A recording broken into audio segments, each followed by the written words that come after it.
Muy buenas, Marc. ¿Qué tal, hombre? ¿Cómo estás? Muy bien, aquí encantado de estar aquí otra vez y espero que todos estéis muy bien ahí afuera los que nos veis. Vaya, veo que te has enganchado y nos has enganchado. Bueno, espero. Yo estoy totalmente enganchado, eso os lo garantizo. No sabes cuánto nos alegra. Mira, yo te digo, estás aquí porque de alguna forma, bueno, evidentemente quieres estar, pero me parece muy curioso que el otro día, charlando contigo, pues me llamó la atención un tema francamente, o sea, interesante y era el tema de un subwoofer, el cajón de graves, de alguna forma. Sí, sí, sí. Me comentabas en esa conversación de que más allá de un subwoofer servir solamente para ampliar el rango de graves de un monitor, puede Mm, servir para más cosas. Y sí, bueno, tanto. me gustaría que pudiésemos un poco hablar de todo esto y que esa conversación que nosotros tuvimos el otro día, en plan así live, la pudiésemos profundizar y entrar un poco en detalle, ¿vale? Sí. Así Hombre, que, yo empezaría un poco ujú, por, para que se vaya entendiendo un poco toda la posibilidad que tiene poner un woofer en una sala doméstica. Hay que entender que las salas domésticas, eso ya lo hemos hablado un poco cuando hablábamos de altavoces y alguna cosa más hablaremos en algunos de los vídeos que hemos grabado que aún no hemos sacado. La sala doméstica tiene la característica de ser bastante más pequeña que una sala de conciertos y, por supuesto, ser un recinto cerrado comparado con un recinto abierto en un concierto en un estadio o cualquier concierto al aire libre. La particularidad de las salas domésticas es sus dimensiones. Sus dimensiones acostumbran a ser uh, relativamente pequeñas. Eso significa que estamos hablando de salas que lo normal será que estén entre 8 a 50 metros cuadrados, siendo la más grande. Eso significa que alguna de sus, bueno, muchas de ellas además serán rectangulares y significa que muchas de ellas tendrán medidas alrededor de 5 por 4 por 2,5 o alrededor de este tipo de cifras. Este tipo de dimensiones dan como resultado un efecto activo de la sala en el resultado final que escuchamos. Bueno, seguro que todos habéis notado en más de una sala o en vuestra propia sala que la sala, a partir de cierta frecuencia, cuando vamos bajando las frecuencias, normalmente entre 200 300 hercios, la sala empieza lo que podríamos llamar a tomar el control del comportamiento en frecuencia. ¿Por qué? Porque en una sala rectangular normal encontraremos rápidamente modos propios de la sala. Es relativamente sencillo de entender si pensamos en una sala como la cuerda de una guitarra. La cuerda de una guitarra tiene dos puntos en los que no se puede mover, es que está fija, que es el puente y la cejuela en la parte de arriba del mástil, y la cuerda oscila dentro de ese espacio. Al oscilar dentro de ese espacio, tiene una masa, o sea, tiene una masa restringida y un espacio donde puede oscilar. Eso hace que pueda oscilar solo en ciertas frecuencias, aquellas en las que el modo donde está estática la cuerda coincida con el puente y la cejuela. Pues en el caso de una habitación pasa lo mismo. Las ondas de sonido se soportan entre las paredes. Y así como la guitarra es unidimensional, porque solo tiene la dimensión de la cuerda, digamos, obviamente la habitación tiene es lo mismo, pero en tridimensional, lo que significa que hay varias ondas, varias frecuencias en las que se soporta la onda en una habitación una habitación rectangular, por decirlo de alguna forma.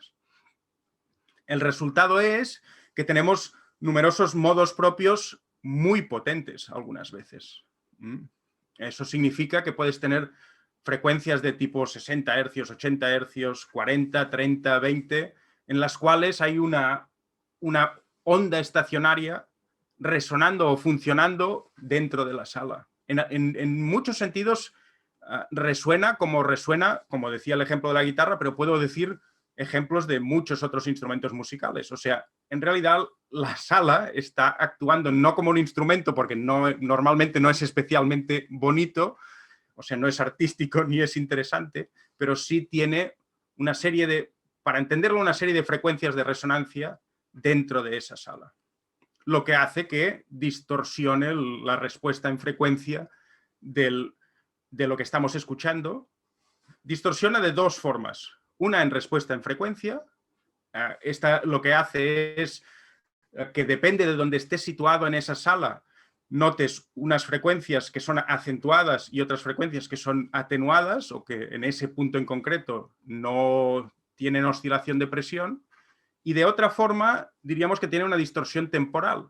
¿Y por qué? Pues como ya he dicho, he explicado en otro vídeo sobre los altavoces, que creo que es un vídeo que aún no ha salido, pero cuando he explicado algo sobre las resonancias, otro de los efectos de las resonancias es como son singularidades en donde el sistema no tiene prácticamente damping, sino que al revés acentúa esa particular frecuencia de tal forma que no la absorbe, el sistema no consigue atenuarla, no consigue hacerla parar.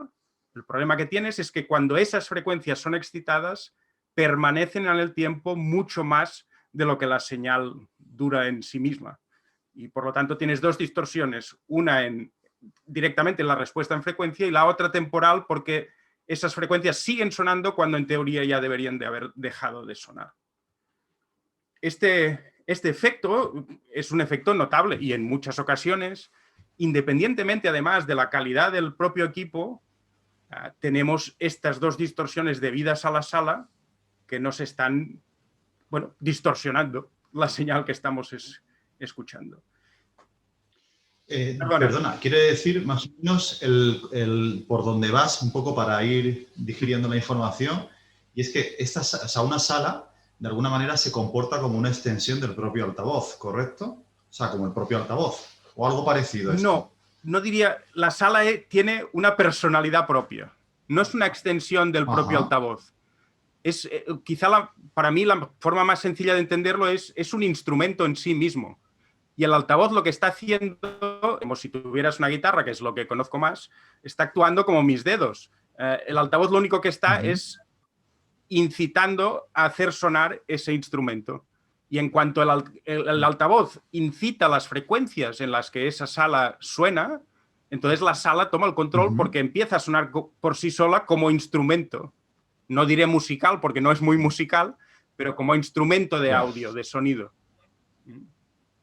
Matizando, por ejemplo, tú que conoces de primera mano también los vídeos que hemos hecho en la sociedad y concretamente el de la sala de Gaby, se podría matizar en este caso de que la sala, por ejemplo, en este caso está actuando, ¿no? Para bien, pero está actuando. Claro, podría darse el caso, porque como siempre hemos dicho, nuestra percepción del sonido y del audio es una experiencia de entretenimiento, artística, etcétera, pero es una experiencia muy subjetiva.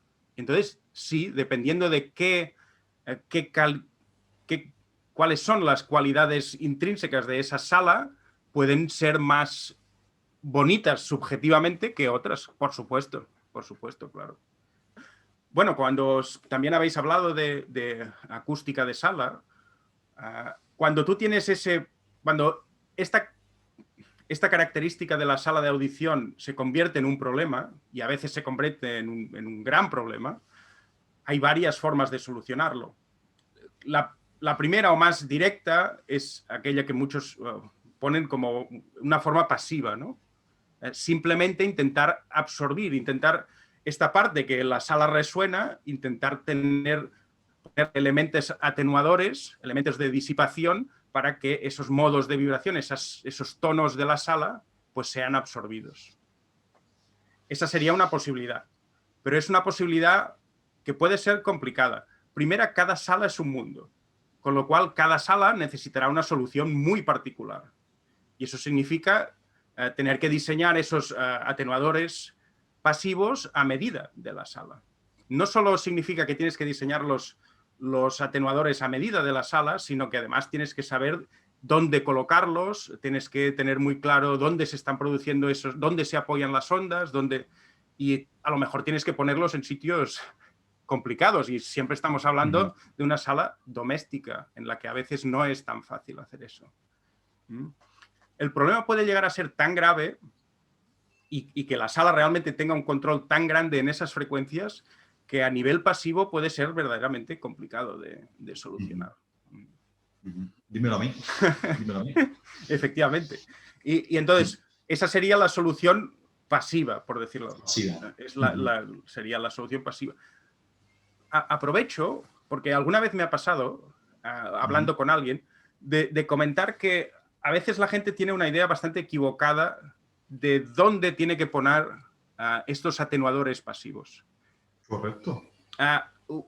El atenuador pasivo, habría dos, básicamente. Uno sería las espumas de absorción y el otro, que son los que se usan en los casos que uno tiene problemas de graves, específicamente, podrían ser resonadores. O sea, por ejemplo, una solución muy elegante que ha introducido Yamaha en su último, creo que se llama NH5000, ¿puede ser? Su nuevo flagship speaker, sí. que tiene dentro del recinto unos pequeños resonadores que lo que hacen precisamente es absorber aquellas frecuencias de resonancia que se producen dentro de una caja de altavoz que es rectangular. O sea, en realidad es exactamente el mismo problema, pero como la caja es mucho más pequeña que una habitación, las frecuencias son mucho más altas, sin más.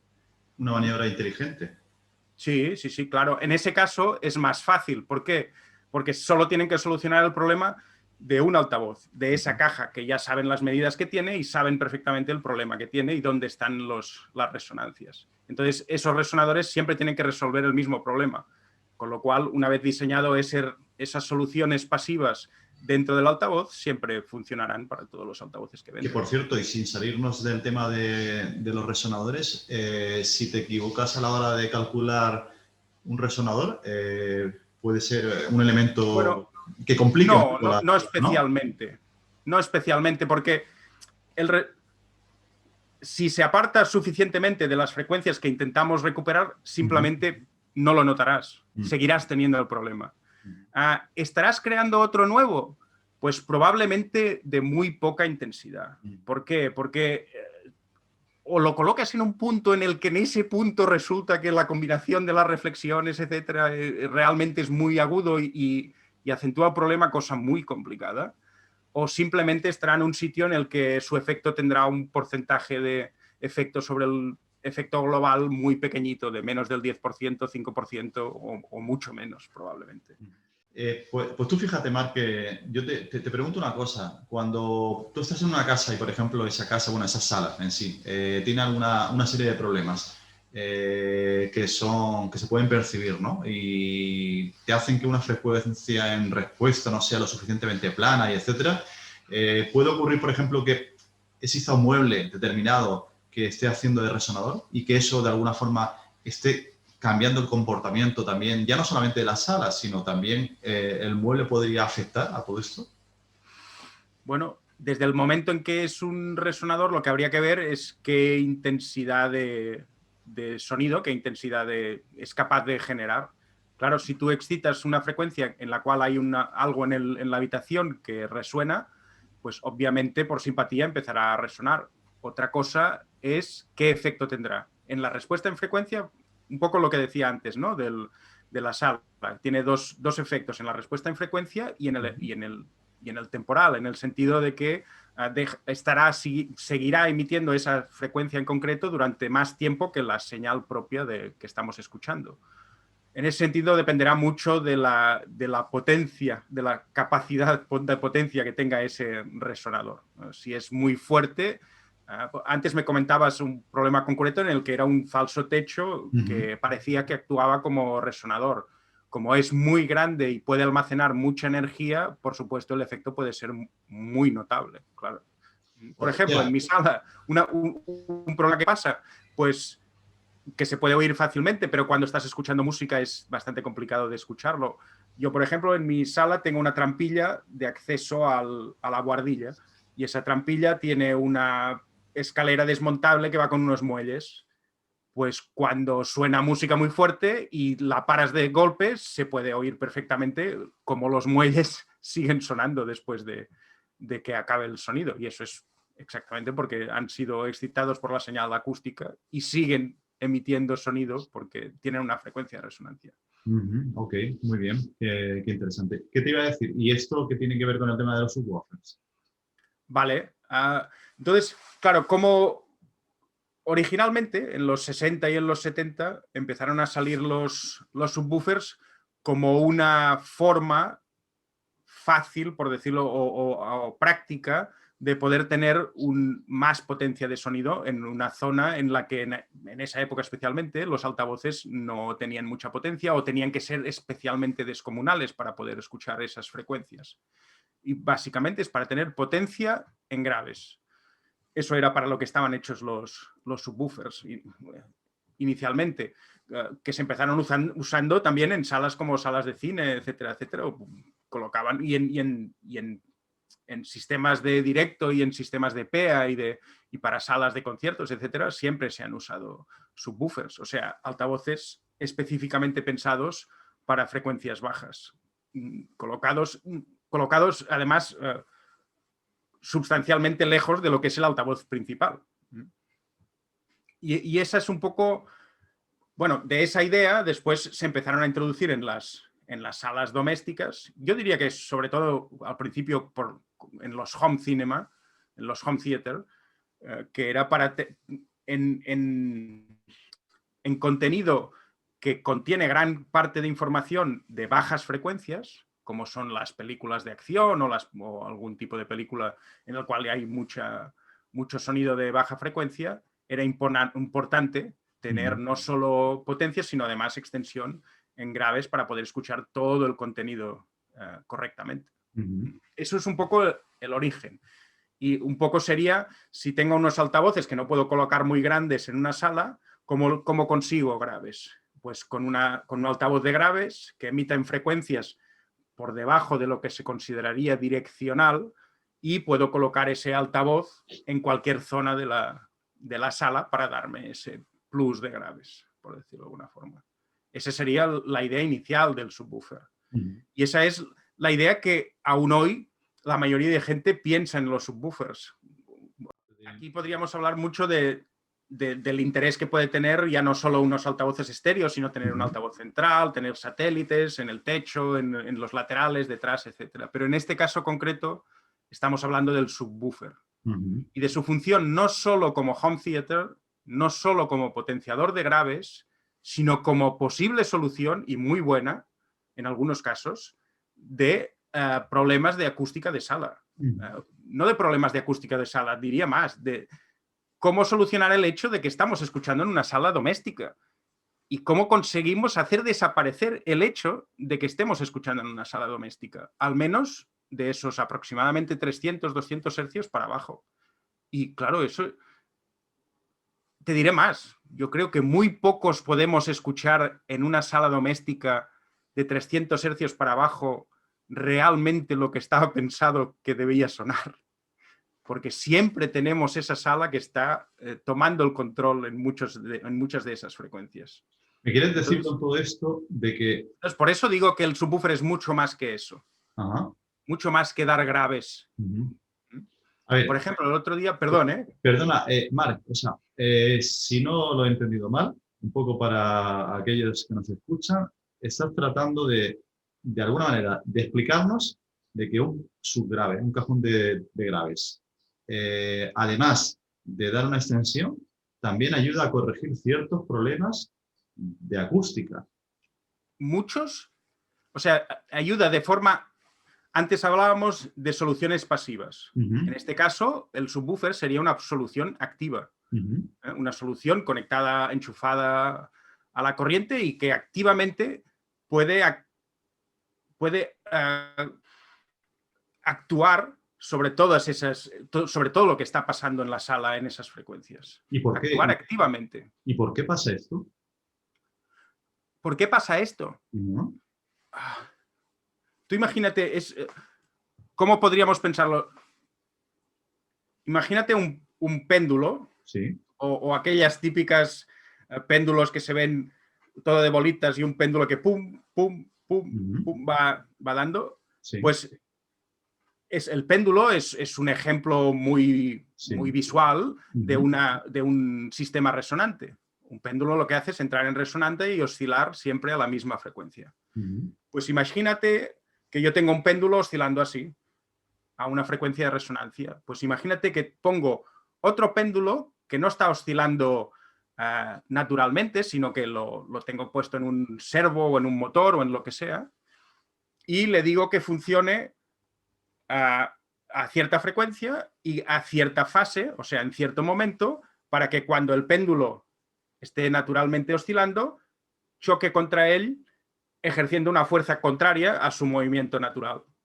Lo que conseguiría de esta forma, con dos péndulos, este activo intentando frenar el otro y este moviéndose de forma natural, es que el péndulo activo iría chocando contra el pasivo, por decirlo de alguna forma, contrarrestando justo en la misma frecuencia su movimiento, y si sigo haciendo eso, conseguiré que el péndulo principal no pueda oscilar de forma natural en su frecuencia de resonancia, porque lo pararé activamente con otro péndulo funcionando en oposición de fase o chocando en el momento preciso para frenar ese movimiento. O sea, estás cancelando... Un poco lo que... Perdona, Marc, estás cancelando ciertas ondas, de alguna forma. Claro, claro, puedo utilizar subwoofer como contrapéndulo. Después, claro, tendré que tener cierto cuidado dónde lo coloco, tendré que tener cierto cuidado qué potencia o qué señal le doy, y tendré que tener mucho cuidado con la fase, o sea, en qué momento quiero que ese subwoofer excite esa frecuencia en concreto. Y otra cosa muy importante, para que esto ocurra, no solo tendré que tener un subwoofer en un lugar concreto, que sería el que funciona mejor para no excitar los modos propios de la sala, sino que tendré que intentar que juegue en conjunción con otros sistemas de la sala. Léase el propio altavoz principal y léase otros subwoofers. Si consigo un sistema, de hecho, cuantos más sistemas tenga excitando esas frecuencias graves, más capacidad tendré de controlar la sala y de controlar esos modos propios de vibración de la sala. Y un poco es eso. Por ejemplo, una vez cuando compré mi primera subwoofer, tampoco hace mucho de eso, le comenté al chico que me lo vendió y le pregunté, bueno, ¿y vosotros cómo ajustáis la fase del subwoofer? Y me dijo, muy sencillo, tú te sientas en la posición de escucha, conectas los altavoces principales, lo pones todo en la frecuencia de cruce que has decidido y emites sonido. Pongo en la fase a 0, pongo la fase a 180 y aquella que suene más fuerte quiere decir que me llega con interferencia constructiva entre los altavoces principales y el subwoofer, y por lo tanto está en fase, y por lo tanto aquella es la fase que va mejor para instalar ese subwoofer. Pues bueno, eso no siempre es cierto. Eso no es así. Si tu objetivo es simplemente tener el máximo de potencia de graves, sí, esa es la solución. Pero estarás cayendo en el parany, que decimos en catalán, en la trampa, digamos, de que además de conseguir la máxima potencia sonora en graves, estás excitando de forma muy efectiva los modos de la sala. O sea, de forma demasiado efectiva. Y haciendo los modos propios de la sala incluso peores de lo que lo tenías. Entonces, ¿cuál es mi objetivo cuando pongo subwoofers en un sistema de audio? Pues que no solo me dé más potencia de graves y extensión en graves, que puede ser que la necesite o que no, porque tenga unos altavoces que ya tienen suficientes graves, sino que el objetivo para mí es tener la respuesta en frecuencia más uniforme en todos los puntos de la sala, de esos 300 hercios para abajo. Ese es el objetivo, porque ¿qué consigo con ello? Hacer desaparecer la sala, hacer que esa sala no tome el control y hacer que esos modos propios de la sala no estén distorsionando en tiempo y en frecuencia mi sala de escucha. Y con el uso de múltiples emisores de graves en esas frecuencias y colocados correctamente y sobre todo con la fase correcta, puedo conseguir De hecho, ¿cómo instalo yo esos subwoofers y me aseguro que está todo en la mejor fase posible, etcétera, etcétera? Pues hago mediciones en muchos puntos de la sala y además el resultado lo avala, ¿no? Cuando el sistema está excitando los modos de la sala, noto grandísimas diferencias entre la intensidad, o sea, entre la potencia de sonido, de sonido de ciertas frecuencias, dependiendo del punto en el que estoy de la sala. Si en ese momento concreto que la frecuencia que estoy midiendo es uno de los modos propios, encontraré fácilmente que muchas veces en las esquinas hoy tengo presiones muy altas, Sí. mientras que en ciertos puntos de la sala prácticamente desaparece el sonido. Y tengo variaciones pues muy grandes, que pueden ser de hasta 20 dB, 20 y pico dB, entre lo que mido en una esquina y lo que mido a lo mejor en la posición de escucha. Eso significa que la sala tiene totalmente el control. Cuando ajusto lo máximo los subwoofers, ¿qué consigo? Pues que esa variación, que a lo mejor era 25 dB, acaba siendo solo de 5 o 4 o 6 dB. Y prácticamente tengo la misma presión en toda la sala, en esas frecuencias en las que en teoría la sala es la que debería controlar. ¿Y qué estoy haciendo? Controlándolas con un sistema activo, controlándolas con diferentes emisores de graves. En este caso serían los altavoces principales y el subwoofer o subwoofers. Eso es una pasada. Una pasada porque... No, es que la pasada no es explicarlo. Sí. La pasada es escucharlo. Efectivamente. Porque suena muy diferente, no es lo que estamos acostumbrados en una sala doméstica. ¿Esto lo tienes tú en casa? Yo tengo 2 altavoces principales y un subwoofer. No es lo más ideal, porque además bueno, después podríamos hablar de muchas cosas, como ¿qué hacemos con el subwoofer? Por ejemplo, en un vídeo que veía el otro día, sí. Alguien decía que con unos altavoces que ya tienen graves por sí solos, ¿por qué voy a poner un subwoofer? Pues bueno, la respuesta creo que la hemos dado un poco con todo lo que hemos dicho hasta ahora. Pues porque el subwoofer te puede ayudar a controlar la sala.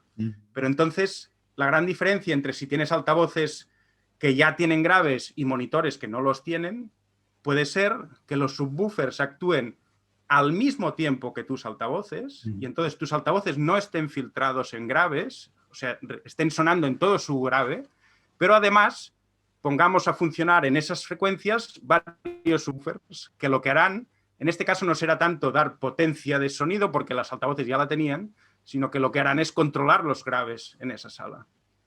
Resulta paradójico inicialmente el hecho de escuchar que precisamente un elemento que de alguna forma se dedica a crear más graves, o sea, vaya a solucionarnos un problema de graves. O sea, yo entiendo... Bueno, eso que acabas de decir es muy importante, porque si no lo haces correctamente, puede realmente empeorar el problema. Que no será una ecuación tan fácil, ¿no? Supongo que... No. Por ejemplo, primer caso típico. Para un subwoofer, la forma más eficiente de poner potencia en graves en una sala, ¿cuál va a ser? Digo más eficiente porque en esa posición no se producen cancelaciones y por lo tanto toda la potencia que saca el subwoofer llega al sistema, o sea, a la sala. En esa posición sería poner el subwoofer en una esquina. En una esquina, digamos que toda la onda que forma el subwoofer sale directamente, se desplaza a través de las paredes y del suelo y se extiende tridimensionalmente sin tener, bueno, hasta que llegue a otras paredes, pero al menos en las iniciales no tiene ningún rebote relativamente cercano que le pueda ejercer una interferencia constructiva o sea, que le provoca interferencias que lo que harán es que no dé todo el rendimiento posible de esa onda que sale. Aunque esa posición sería la que más potencia de graves daría al sistema, también es, porque es justo donde se apoyan todos los modos propios de la sala, la posición donde más incrementará el efecto de la sala, negativo. Y por lo tanto, aunque es una posición donde tendrás el máximo de graves, también tendrás el máximo de problemas. O sea, intensificarás los problemas de modos propios de vibración de la sala. Pero un usuario puede, por ejemplo, atreverse a hacer de alguna forma esto, o sea, intentar corregir su sala. El problema es complejo, no es fácil. Pero O sea, todo esto es teoría, evidentemente, pero una teoría muy, muy complicada de aplicar. no Por lo que tanto. Por entiendo, ¿no? suerte, hoy en día existe lo que se llama DSP o los Digital Signal Processors, que muchos Ujú, de los equipos modernos integran en su electrónica y que nos pueden ayudar muchísimo. ujú, Una forma sería, como te comentaba, la forma manual, que es ponerse a medir, ponerse a ujú, calcular, ponerse a ver dónde se producen los modos, ponerse a ver cómo funciona el efecto de todo lo que vas ajustando en el sistema en la sala, y eso puede, no es muy complejo, pero sí puede llevarte ujú. muchísimo tiempo, claro, si sabes más o menos lo que estás haciendo. La otra ventaja es que, como decía, hoy en día hay muchos sistemas que tienen DSP y los ingenieros que lo han desarrollado conocen este problema y conocen estas soluciones.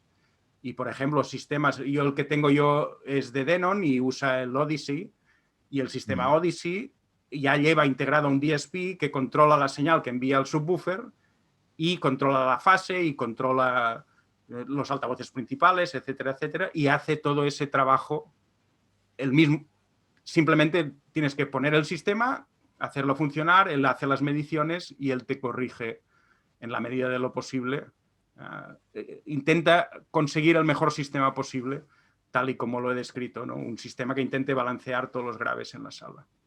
Por cierto, Aún así, al final yo hago manualmente los ajustes finales. eso te iba a preguntar, o sea, todas las correcciones que normalmente suele hacer un Odyssey son óptimas, o sea, bajo tu punto de vista, ¿son satisfactorias o para un usuario normal? En la, ¿O tienes que intervenir? no, yo diría, sobre Ujú. todo, que el resultado es mejor que no hacerlo. Ok, O correcto. sea, el resultado que da poniendo un Odyssey Ujú. o otros sistemas, yo digo Odyssey, pero hay Sí. muchísimos. Anthem tiene el suyo, Yamaha tiene el suyo, cada uno tiene el suyo. Ujú. Pero normalmente, si está mínimamente bien hecho, y estas marcas lo hacen, o sea, no saben perfectamente, usan ingenieros de mucho nivel y saben bastante bien lo que hacen. En general, la solución o aplicar ese sistema es mejor que no hacer nada. Ujú. Bueno, pues un poco resumiendo esta charla tan interesante que hemos tenido hasta ahora, de alguna forma venimos a decir algo así que para corregir o para tratar de hacer una sala más óptima, que básicamente dejarla sin hacer nada, la inclusión de elementos de tipo subgraves o subwoofers puede incluso ayudar a mejorarlo. Pero es más, hasta incluso estamos hablando de con cajas que son de 3 vías y Sí, con... sí, sí, claro, claro, claro. Porque aquí el objetivo no es, repetimos, no es solo la potencia, no es solo tener graves. Ujú. El objetivo es hacer desaparecer la sala doméstica como, como lo que comentábamos al principio, como un elemento principal de lo que estás escuchando, como un elemento que toma el control de lo que estás escuchando, que tiene una importancia y una relevancia muy importante. Para decirlo fácil y corto, de 300 para abajo, lo que escuchas muchas veces es más la sala que la música que estás escuchando. A ver, lo tengo claro. Y ahora la pregunta que te hago, amigo, es ¿qué diferencia, por ejemplo, hay entre eso que estamos hablando, que significa comprar otro cacharro más, colocarlo en la sala, etcétera, la complejidad que ello conlleva? Y el segundo camino, que ya no solamente sería el tema de hacerlo por pasivo, sino usar ecualización, que sabemos que hoy día es está comúnmente usado. ¿Cuál es la diferencia entre esto? Claro, viene un poco a lo que he explicado al principio. La sala provoca dos tipos de distorsión. La distorsión en respuesta en frecuencia, que es aquella que hace que en ciertos puntos de la curva de frecuencia tengas más intensidad y otros puntos tengas más atenuación, con lo cual tengas distorsión en esa respuesta en frecuencia, no sea plana. Pero el otro problema es de tipo temporal, es que cuando excitas esas frecuencias permanecen sonando mucho más allá de lo que la señal original. Y es interesante porque cuando lees muchas veces a gente hablando sobre el tema de las graves y el problema de graves en una sala doméstica, por ejemplo, muchas veces lo he visto escrito en sitios como The Planet o en sitios, en foros, etcétera. Una de las primeras soluciones que salen y una de las soluciones más rápidas y evidentes es ecualizar la sala. Pero ecualizar la sala, si os dais cuenta, solo soluciona una de las dos distorsiones. Soluciona la distorsión en respuesta en frecuencia, pero obviamente no puede solucionar la otra distorsión, que es la temporal. Eso significa que aunque la respuesta sea plana, cuando actúe sobre esas frecuencias naturales de la sala, o sea, modos propios de la sala, tendrán en principio una potencia más o menos equilibrada con el resto porque usamos ecualización, pero durarán en el tiempo más que la señal original. Porque en esas frecuencias, como la sala no solo no tiene atenuación, sino que se siente bien sonando en esas frecuencias porque se apoyan perfectamente en las paredes, pues siempre sonarán más tiempo del que la propia señal suena. Es por eso que muchas veces, incluso ecualizando, la sala sigue sonando boomy o sigue teniendo ese problema. Y parece como que hay que sobreecualizar. Y claro que hay que sobreecualizar, porque el problema es que la sala está resonando y está manteniendo esas frecuencias. Marc, esto de alguna forma, con lo que me dices, quiere decir algo así como que pues, con la ecualización vamos a hacerle perder intensidad o fuerza a cierta frecuencia, si es que la tiene, o sea, aumentada por parte de la sala, pero lo que no podemos es evitar el problema de que una vez que esa frecuencia, aunque la hayamos bajado, está, digamos que trabajando en el tiempo como un efecto eco, ¿no? Por entenderlo de alguna forma, esté paseándose por la sala durante más tiempo. Y esto es lo que no logramos corregir con el tema de la ecualización, ¿correcto? Exacto. De hecho, a nivel subjetivo, muchas veces en esas frecuencias, cuando utilizamos el ecualizador, primera que a veces el problema es tan grave que el ecualizador no tiene suficiente rango como para corregirlo. Pero además, muchas veces, si lo que hacemos es ajustarlo por escucha, nos veremos nosotros mismos intentando actuar sobre esos puntos de forma exagerada, o sea, más allá de lo que parece que la curva necesita. ¿Y por qué estamos actuando de forma exagerada? Porque esas frecuencias no solo las oímos más fuerte o más bajo de lo que deberían, sino que además las oímos mucho más presentes de lo que esperas tú de la música que estás escuchando o del contenido de audio que estés escuchando. Y eso es por eso, porque en el tiempo esas frecuencias están funcionando mucho más allá de lo que la señal inicial pretendía. Bueno, Marc, pues yo creo que dejamos un poco a los que nos están siguiendo, nuestros amigos, con la miel en los labios de si les parece bien y si quieren seguir un poco profundizando en esto, que vayamos haciendo nuevos capítulos, si tú lo ves bien. Sí, hombre, claro, siempre. Ya sabéis que es un placer para mí. Muy bien, pues yo te quiero dar las gracias de nuevo por el hecho de que estés gracias aquí. A ti. Bueno, y de alguna forma a ver si, como siempre digo, cuando pase todo esto podemos hacer algún tipo de reunión más presencial, ¿verdad? Algo donde se pueda ver esto. Donde se pueda ver esto, efectivamente. Bueno, escuchar, no ver, perdón. Bueno, amigo, un abrazo fuerte. Cuídate. Venga, igualmente.